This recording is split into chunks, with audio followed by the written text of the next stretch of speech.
সবুজ গাছপালা ঘেরা এক শান্ত নদী। সেই নদীর পানিতে বাস করত অসংখ্য মাছ। তাদের মধ্যে ছিল এক সুখী পরিবার, মা মাছ, বাবা মাছ আর তাদের অনেক ছোট ছোট বাচ্চা মাছ। ছোট মাছগুলো সারাদিন খেলা করত, কখনো পানির নিচে লুকোচুরি, কখনো আবার ঝাঁক বেঁধে সাঁতার। মা মাছ সবসময় বলতো, সাবধানে থাকবে, নদীর ওপরে মানুষ আছে, তারা আমাদের ধরে নিয়ে যায়। ছোট মাছরা তখনও বুঝত না বিপদটা কত বড়। একদিন সকালে নদীর ধারে এলো জেলে করিম। তার সংসার ছিল গরিব, তাই সে প্রতিদিন মাছ ধরে বাজারে বিক্রি করত।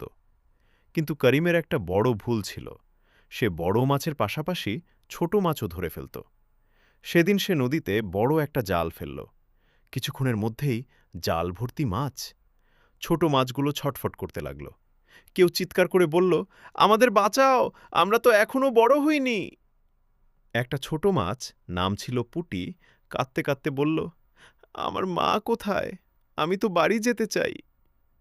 এই দৃশ্য দেখে নদীর তলদেশে থাকা এক বুড়ো কচ্ছপ ধীরে ধীরে ওপরে উঠল। তার নাম ছিল ধীরিরাজ।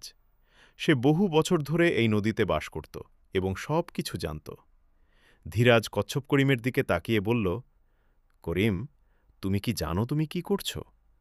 করিম একটু চমকে উঠে বলল, কে কে কথা বলছে?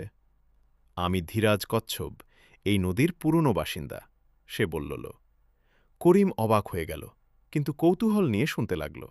ধীরাজ বলল, তুমি ছোট মাছগুলো ধরছ, এতে তুমি নিজেরই ক্ষতি করছ। করিম বলল, কিন্তু আমি তো বেশি মাছ ধরলে বেশি টাকা পাব। ধীরাজ ধীরে ধীরে বলল, আজ তুমি বেশি পাবে, কিন্তু কাল? এই ছোট মাছগুলোই বড় হয়ে ডিম দেবে, নতুন মাছ জন্মাবে। তুমি যদি এখনই তাদের শেষ করে দাও, কিছুদিন পর এই নদী ফাঁকা হয়ে যাবে। করিম চুপ হয়ে গেল। তার মনে পড়ল, আগের মতো এখন আর এত মাছ সে পায় না। এদিকে জালের মধ্যে ছোট মাছগুলো কাঁদছে। পুটি বলল, আমরা কি আর কখনো নদীতে ফিরতে পারব না? এই কান্না শুনে করিমের মন নরম হয়ে গেল। সে নিজের ছোট ছেলের কথা কেউ তার ছেলেকে কেড়ে নিত, তাহলে কেমন লাগত?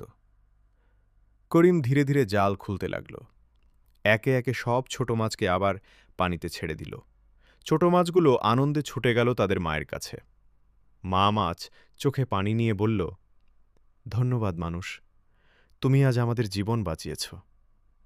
পুটি খুশি হয়ে বলল, আমরা বড় হয়ে এই নদী ভরে দেব। করিম হাসল। তার মনে এক অদ্ভুত শান্তি এলো। সে বলল, আজ থেকে আমি শুধু বড় মাছ ধরব, ছোট মাছদের আমি কখনো ধরব না। ধীরাজ কচ্ছপ মাথা নাড়ল। এটাই বুদ্ধিমানের কাজ। প্রকৃতি রক্ষা করলে প্রকৃতিও তোমাকে রক্ষা করবে। দিন যেতে লাগল। কয়েক মাস পর নদীতে মাছের সংখ্যা বেড়ে গেল। করিমও আগের চেয়ে বেশি বড় মাছ পেতে লাগল। সে বুঝতে পারল, সঠিক পথে চললে লাভও হয় আর প্রকৃতিও বাঁচে। শিক্ষণীয় বিষয়, ছোট মাছ রক্ষা করা মানে ভবিষ্যৎ রক্ষা করা। প্রকৃতিকে ভালোবাসলে প্রকৃতিও আমাদের ভালো রাখে।